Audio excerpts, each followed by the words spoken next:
आज की रात जहांगीर की जिंदगी की आखिरी रात होगी। मैं उसे कुत्ते की मौत मारूंगा। सलामे। ये तो ठीक है उस्ताद जी, मगर हमें इस तरह सरदार जंगीर की हवेली पर हमला नहीं करना चाहिए।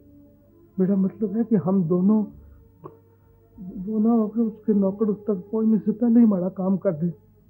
एहतियात भी कोई चीज होती है। एहतियात तब की जाती है सलामे जब अपनी जान बचानी हो। अब तो ये जिंदगी उसके नाम लग गई है। क्या उसे साथ लिए बगैर नहीं जाऊंगा दुनिया से मैं।